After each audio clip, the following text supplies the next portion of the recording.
This is Anarchast.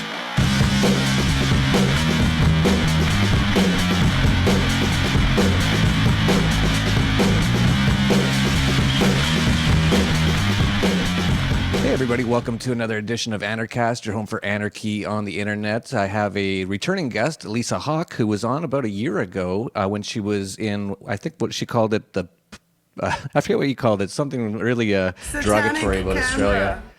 Oh, Satanic Canberra, that's right. And she was pretty depressed living there, and she's since just decided to pick up and move to Puerto Escondido, which is just a few hundred miles south of here in Acapulco. And she's an entrepreneur, she's a comedian, she's also teaches yoga, she does massage, she's going to be in Anarchapulco, she'll be doing astral yoga meditation or something, I don't even know what it is, on Saturday and Sunday morning. You better be there, Jeff, yeah. You And told she'll me, also be I read you were into yoga now. I read somewhere you're loving your yoga, so I expect you there 8:30 both Saturday and Sunday morning with me. I'm going to try for sure. I definitely going to try. It's going to be a lot of be up late and working a lot that whole week, but I'm definitely going to try. Everyone's going to want a piece of you. Yeah, and so she's also going to be headlining the Saturday evening event. She'll be doing a half hour. She's be doing a bit of comedy and a talk on Saturday evening before we have on people like Rob Hustle with This Is What Happens When They Call the Cops, and Tatiana Moroz and many other artists. So it's going to be a lot of fun. It's going to be a great time. And so one of the reasons I want to have you on one of the reasons I wanted to have you on is to hear about how things have been going for you in Mexico and what you've been up to. Oh, I love Mexico, Jeff. Whenever I live here, things just happen for me and to me. Not all of them good, but most of them enable me to continue being an anarchist without any difficulty, you know? Like, I don't have to pay tax, I just say, okay, when anybody asks me anything. I never really even deal with the police ever, apart from when I travel across borders or whatever. If I see the police in the street, I don't look at them. They're like German shepherds. I don't look them in the eyes. And 3 times in Mexico I've been troubled by people, and it was the police every time. And they asked me for bribes, and I said, no, I don't do that, you know. So, and they always walk away. They always walk away because I'm like a cranky housewife from hell, and they're just like, okay, we're not fishing here in this fishing hole. Yeah, that's actually the way to deal with the police in Mexico, is to be quite angry with them for even bothering you. The ones that they really pick on, and it's not like it happens a lot. I very rarely do I hear about people get hassled by cops in Acapulco. I rarely ever get hassled. But if I have seen a few people get pulled over, for example, in a rental car, and you can see they're this sort of older American couple, and they're bowing down and smiling and being all nice, and the cops right then, they know they have them, and then they'll try to get some money off them for something. But if you sort of treat them like, get out of here, what are you doing, you criminal?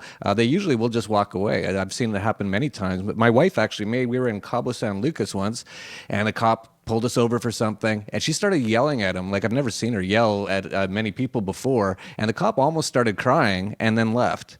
So that's how you kind of deal with the cops down here. It's a lot better than the U.S., where obviously if you start yelling at the cops, it's not going to turn out well in the U.S. No, and I don't want to yell at cops either anymore, or ever. You know, I don't think yelling at anyone is good. If you can avoid it, don't yell at people. But yeah, it's funny, if someone makes you mad, you just got to get mad. So, but truthfully, Mexico's wonderful. I never ever have dealt with the cops this time. I've been here now since August last year. And I'm having a beautiful time. I'm living in a really nice fishing town, Puerto Escondido, which is sort of becoming a city now. Well, you know, there's 2 nightclubs. And I'm doing a lot of massage and yoga, and I've just started this juice retreat business in a really beautiful, one of the most beautiful houses, I think, in the town. And yeah, I'm trying to do an anarchist retreat after Anarchapulco for anyone who sort of wants to keep talking but like maybe chill out a bit on the food and alcohol and just get into some juices, coconuts, do some yoga, have some meditation, and basically just sleep, nap, you know, have a really relaxing time. That's kind of what we do here. We slow people down. If people are sick, it's good for you here, and if you're well, it's really good for you here as well. Yeah, I like Puerto Escondido quite a bit. It's a very unique town. For people who don't know it, it's sort of a surf town as well. A lot of people from around the world go there. It's very international sort of culture. It's a sexy place at times. It really is. And that, at the same time, it's really... it's small and slow, and there's a really nice fruit and vegetable market, and you can get everything natural here. We've got a big pile of coconuts over there. Life is just beautiful, and I don't know, I think Mexico has this, they welcome everyone, everybody's like friendly to you. It's been really easy for me since I came to this town. Yeah, I think I'm going to have to take you up on your offer of your juice retreat after Anarchapulco if I survive it. I'm looking at the schedule, and I'm going to be just so busy that entire week, and I'm sure there's going to be lots of drinks and lots of parties. And so after that, I think I'll be one of your first guests coming down there. And for people who don't know, I think it's about 5-6 hour drive, maybe 7 hours from Acapulco. Is that yeah, right? It's like a day on the bus, I think. You know, it's about $40, between 6 and 10 hours, depending on how much luck you get on the bus, I think. Yeah, I drove there once. I spent New Year's there a few years ago and ruined it again for my wife because I hate New Year's. I hate New Year's too. No, that's not. Maybe one day we'll be in the same place and we can commiserate together. I hate even my birthday. I just hate days where you have to be happy because I always rebel, and I'm just like, I just look at life through the saddest lens on those days, like New Year's Day, and I'm like, yeah, but let's really think about what 2014 held, man. Yeah, I'm the exact same way. So I went there with my wife. And for people, if you're going to drive to Puerto Escondido, one thing I should warn you about is they don't really have speed limits, but what they do have is tons of speed bumps around certain towns. And they put these speed bumps up, and they don't color them or paint them a different color than the road. And some of them are like at least 8 inches high and sort of square shaped. So I launched my car numerous times, once at least 30 feet. Oh man, yeah. I catch the colectivos everywhere, which is like, it's basically like a horse truck, but it's like a taxi for 5 pesos. When I go to my yoga classes and stuff, basically because I'm a Sagittarian and I feel like a horse and I love being carried along in the back of a truck. But one day a guy went over a speed hump really hard and I nearly smashed, I didn't know I had bum bones, but I nearly smashed myself. Yeah, it was bad. But yeah, the speed humps, but that's why everyone drives really slow after a few days having a car in this town. You can't speed up. The speed bumps are quite wild. Yeah, you can't go more than 200 meters. It's a good way to keep everyone from not being a bogan, you know, or I don't know what you Canadians call that. An asshole or something? I don't know. Yeah. It's a good way to get people to sort of chill out, is just make it physically impossible for the car to keep going fast. Because it makes so much sense, but then the state doesn't get any revenue, Jeff. So you really got to think about, they're not going to last long term. We need something in there like a long stretch of flat, perfect road that everyone's going to get an urge to speed on. And then we need a little curve where we can hide our speed camera in the bottom corner. And then we can make money all day. They don't have that yet here in Mexico. I've never seen anything like that. No, me neither. I can't believe they don't, but I guess it's like everyone here would be like, well, what do you want me to pay you in mangoes? I make mango juice all day. Someone else would be like, I can give you a big bag of bananas. That's been my business for 3 generations. What we do is we get pineapples and we carve them and we make these beautiful flowers out of them, and then we walk around with a cart all day and we sell pineapples. I love it, man. How's the government get a cut of that? They don't.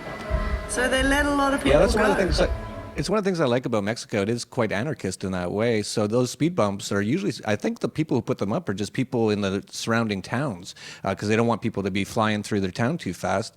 So it's sort of like an anarchist solution to people speeding with no extortion involved. I think it's much preferable than in the U.S. with what you just described. Oh, in Australia there are speed cameras every kilometre. You know, it's like it's just accepted now, and it's weird when I go back there because every single person just drives along like a Lego man, like, and everyone almost, I mean, a lot of people, they actually have their cruise control set on 60 kilometers an hour, and it's just so weird because everyone's moving together at the same rate because of the cameras, you know. It's fucked up. I don't know. It's actually very unsafe. I think it's weird myself. Yeah, I think it's weird. Anyway, like this is, you know, we've said this before, Mexico, you know, you get 10 people on a motorbike, whatever. I don't know, I think God kills less people in car accidents in countries where the people have more faith or something. That's such a ridiculous statement. People are just going to hassle me for 5 angles for saying that. But sometimes I feel like... I totally agree with you. Yeah, in Mexico you don't need seatbelts because, yeah, everything is, you're in God's hands a bit more. Whereas in Australia it's like, if you don't put your seatbelt on... Oh yeah. I go up to the U.S. or Australia or anywhere, and you can just see everyone's tense and watching and looking out for cops and watching their speedometer, and then or they get just so bored because they're just going this like exact same speed all the time that they fall asleep and then they crash. Actually, that's I think there's way more accidents in places like that. That's something that we used to say, like. It does cause more accidents, all this weird starting and stopping for traffic lights, and there's only 2 traffic lights in this town, and thank God there are, because that's where the artists do their fire juggling and whatever else, and if they didn't, the cars wouldn't ever stop.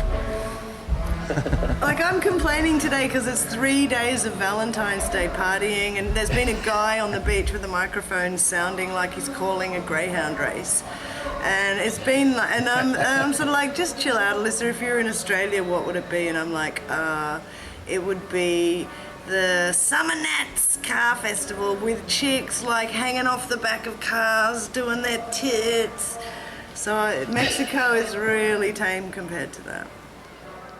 Yeah, I was talking about Valentine's Day just the other day because people were. First of all, I was saying how I don't like those days, and actually how my wife doesn't ever want to spend those days with me because I always ruin it. And I ruined it in Puerto Escondido for that exact same reason. I got mad because it's like we showed up at first of all, it took us longer to get there than we thought. We showed up at 11 o'clock.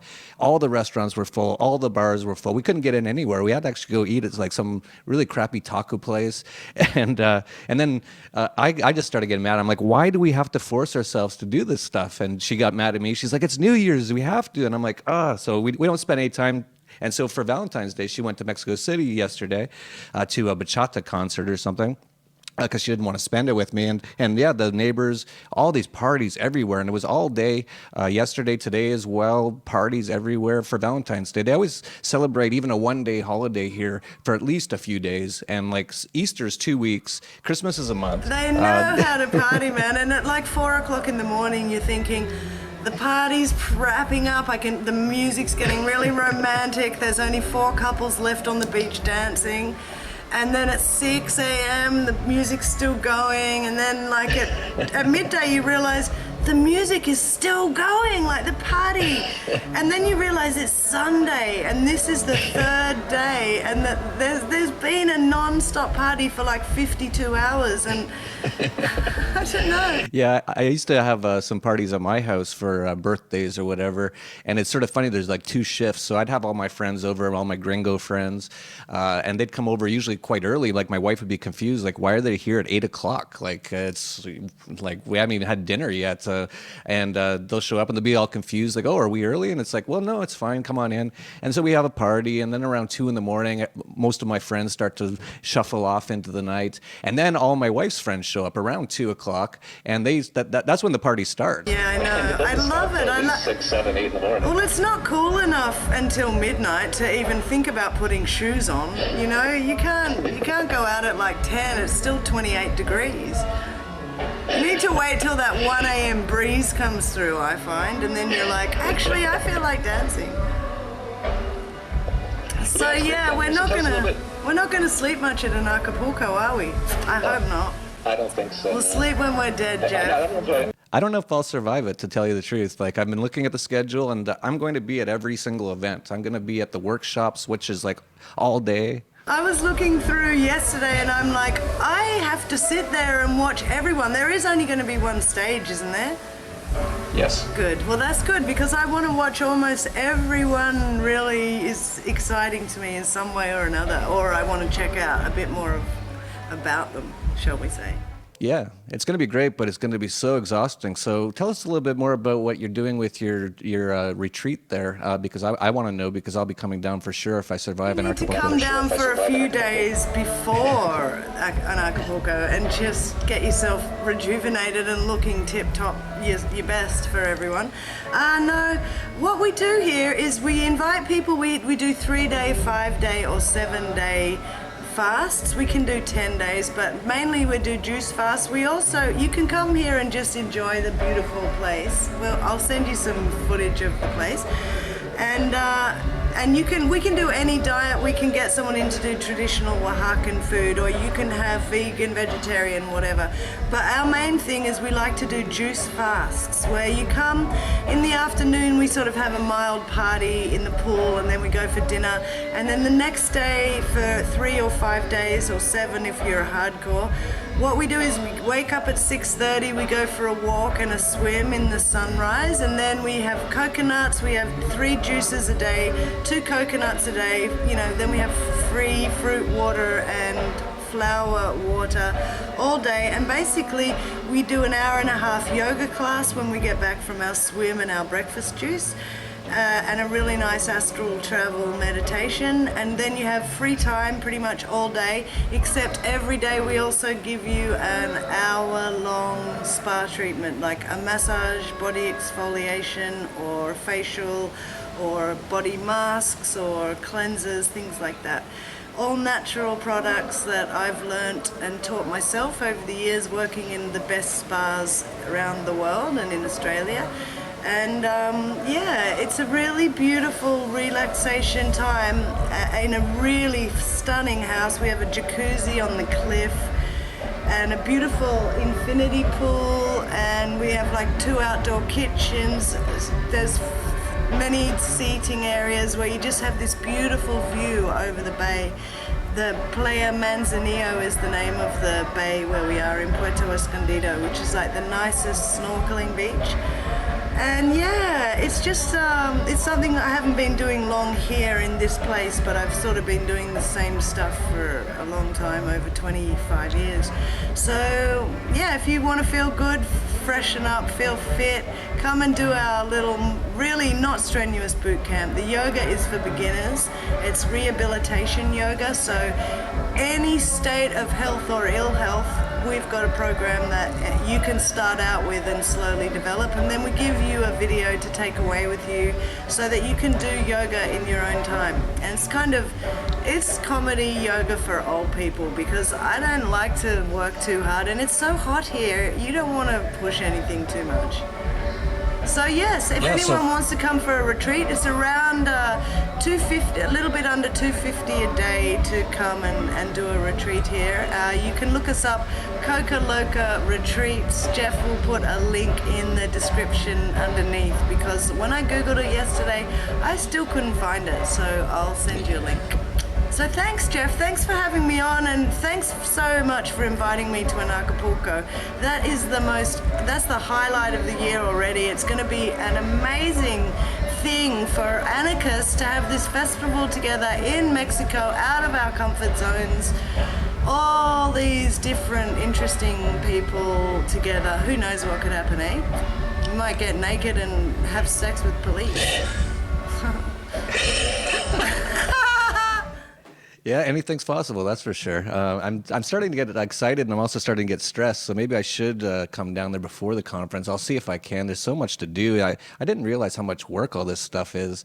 I bet you need to be hands on, down there. I bet everybody's plugging you for everything right now. But Jeff, don't worry. Just enjoy, be, do, have. It's all going to fall into place. I know. God itself, the very thing that organizes every grain of sand into place is organizing this festival. So have faith, man. You're just the one who gets the credit. You followed the idea and you made it happen, man. Good for you. Hey, before I let you go, I want to ask you, because I'm sure a lot of people are curious about starting up a business here in Mexico. Of course, by the sounds of it, you've got quite the amazing setup there. And I know if doing something like that in Australia would cost tons of money. There'd be permits you'd have to go through. My friend just said to me the other day, to do that in Australia would cost millions of dollars. And it really would. It really would. And you'd need so much paperwork. But at the same time, Jeff, I want to say something else, which is going to sound trippy and everyone's going to go, oh, stupid hippie. But this is important to me to get a record of for myself, and that is that, you know, like a year ago I made a video where I'm crying in a van because it's so difficult life when you do step away from the system and reliable jobs and a salary and a comfortable, everything guaranteed and the government protection and all that shit.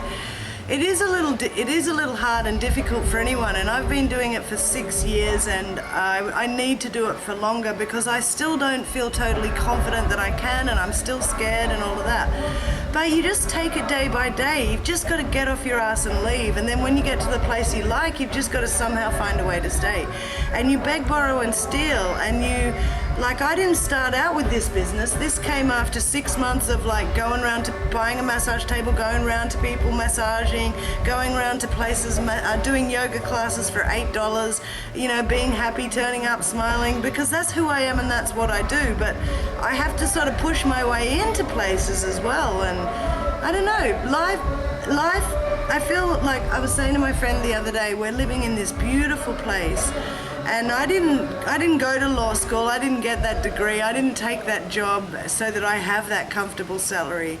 And sometimes I do regret that I have such a unguaranteeable or an unsure future, but that's not the fault of me not staying with the government, because I could be in private business and I could be rich, The problem is for me, I've just never really been interested in money enough to collect any, so most of the time I'm fine, but when I fall down, I'm like, oh, I've got no money.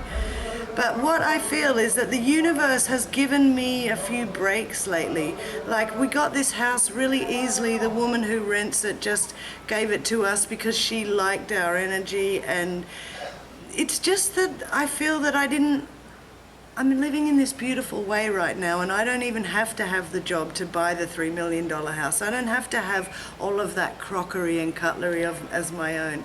But I can have a beautiful life, and the universe can align me with beautiful things even when I'm living outside of convention. So that's how I'm starting to enjoy that aspect now.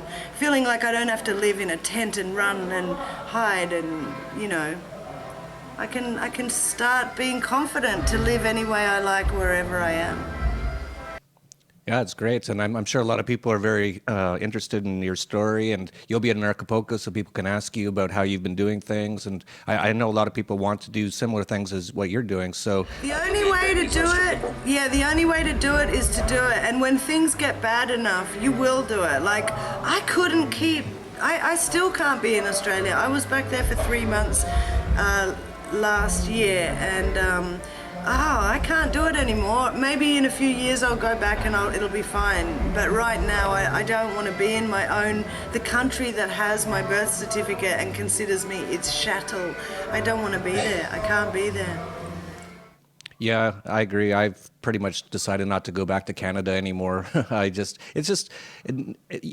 It's something about flow as well, right? And you're very into all these sort of energy and flow and things like that. And nothing flows for me right in Canada. Everything goes badly all the time. Not all the time, but in general. But then I get to Mexico and everything always just runs perfectly and smoothly, and it's like you don't even have to try. It just sort of happens. Like you pointed out, like this woman just sort of gave you her house because she likes your energy. That kind of stuff kind of happens down here quite a bit. Yeah, and also in Australia, if you wanted to rent a house, you would have to have a real estate agent, you'd have to have 15 references, you'd have to have money in the bank, you'd have to show bank account statements. You know, what you would have to do was be basically hold down a normal job with a normal salary, like a government job or a proper corporate job for a long time, and get references from that, you know? Because if you don't do that, you're not considered a normal person. You're considered like an arty-farty type who's gonna like shit on the carpet. And it's true though, that's how they are. And everybody is bitter at themselves that they've stayed in that life. It's like people who complain about paying tax and they complain about the dole bludgers and whatever. It's like you're not really pissed off at the dole bludgers. You're pissed off at yourself that you pay the fucking tax in the first place. You're not pissed off about where it goes. You're pissed off that you take that job that means that it just gets ripped out of your hands. Yeah, and so many people are starting to do things more like you. So many people have already started moving here to Acapulco. Every day now, there's somebody who just shows up. They don't really have a plan. They're just like, well, I hear it's good. If I like it here, I'm just going to stay here and figure something out. And there's literally dozens or hundreds of people like that. So we're all going to be at Anarchapulco. We can all sort of trade ideas and opportunities and contacts and find a way for ourselves to live a freer life. And you know what they say? If you want to make God laugh, tell it your plans. Like, stop having plans. That's my first advice. Like, I've had plans forever, and I always had plans, and then I decided plans aren't going to help anyone.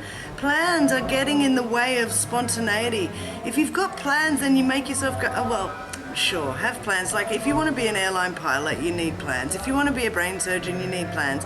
Have your 5-year plans, have your plans. But I love spontaneity and just letting shit fall. And when it doesn't work out, not freaking out. Just going, okay. You know, like people always say to me, oh, I'm poor. My friends in Australia say it. My American friends say it. I'm like, you're not fucking poor. You've got so much money. You've got so much food in your fridge. You've got so many luxuries around you. You are not poor. You're so fucking comfortable, you know. When you realize how many people are poor and happy, then you need to look at what's happening in your life, you know. But we're always poor. I always don't have much money hanging around. What if you ever have money as a person like me, all you look at it as is a period of time that you're free to not have to work. A period of time where your brain is free to run wild on its own and doesn't ever have to lock down into anybody else's business. Yeah, I used to live completely spontaneously. I actually made a point of doing that after I sank my sailboat in El Salvador. I just said, I'm going to buy a backpack, and I'm not going to ever make any plans. I'm just going to go with the flow every single day. And I did that for like 5 years. So I would just go to an airport if I was bored of a place and say, what's your next flight? And they'd say, this place. I'd be like, where's that? And they'd be like, I don't know. And I just hop on and go. And I always had an amazing time, always, because I was just always going with the flow. So if I met a beautiful girl somewhere, I would just hang out with her for a while. And I had no real plans. And then I'd be at the airport and I'd see people just freaking out. You just see people just losing their shit. Just like, they're just crying and screaming. And you overhear them and it's like, well, their flight got canceled and they had this plan to be here at this exact time. And there's a hurricane coming now. And so that ruined their entire vacation that they planned like a year ago. It's like, well, don't plan it out like that. That's the world will work with its own way, and just go with the flow more. And but people need the security of having this plan, this exact plan for how they want it to go. And of course, it never goes exactly how they plan, and then they get really upset. And it's like, exactly. Why'd you do that? And my whole life is a vacation and has been for 5 years.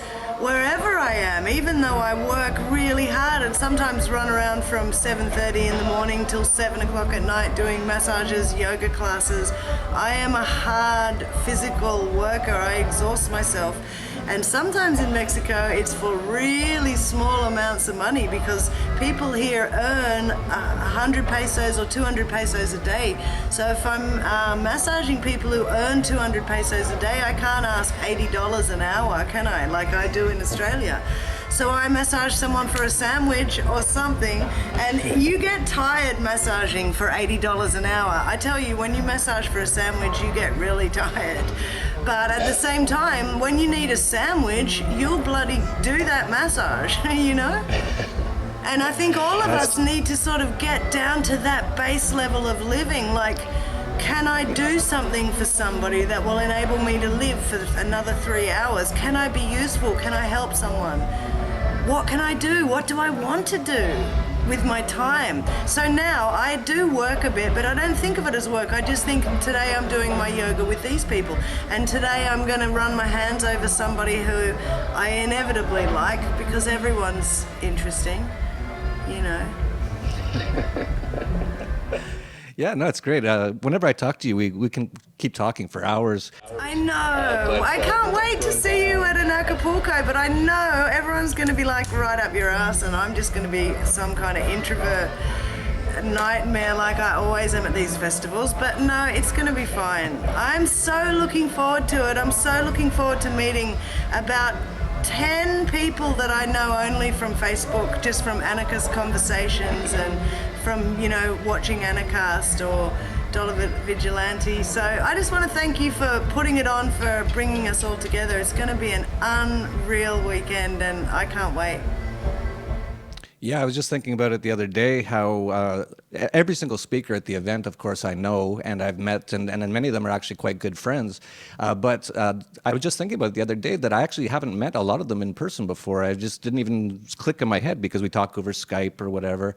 And I see them, you know, a lot of them are doing YouTube videos and stuff, so I see them all the time. It'll be really amazing to see everyone in person.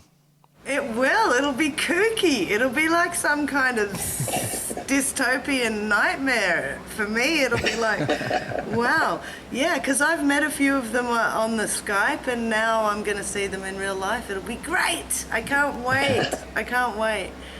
Yeah, and to think that you got them all down here, Jeff, that's commendable, because, you know, a lot of people don't think about Mexico, just think, oh, it's too far out of the way, don't want to get a passport, blah, blah, blah. But once you taste Mexico, I don't know, it's hard to leave. Yeah, I made that prediction that a lot of people probably won't leave, and but there's really no way for us to describe how it is here. You just have to come and see it, and a lot of people are. So I'm going to see you in less than 2 weeks. Looking forward to it. Yeah, you too, gorgeous. Can't wait. And yeah, just stay well, look after yourself, breathe, Jeff. Breathe into your belly. If you do one thing for yourself in the next 2 weeks, breathe deep into your belly, 3 deep breaths, once or even twice a day. It will change everything. It will lessen the horrible tension. So just breathe, darling. You'll be fine. And if you do want to come down for a retreat, let us know first. And otherwise, I'll see you there. I can't wait. All right, thanks a lot. So I'm hoping to be there for Luke's We Are Change Media workshop boot camp. That'll be unreal. Yeah, that's going to be awesome. There's a lot of people have signed up for that, and it's going to be Luke, Rudowski, Dan Dix, and James Corbett. It's like 3 amazing people giving you, you know, their information on how they do what they do, and there as well. And I reckon to learn as well. It's going to be goofy as hell. Let's face it. I can't wait. It's going to be gorgeous. And I promise I will not heckle. All right. Okay, Jeff. We'll see you in like 13 days.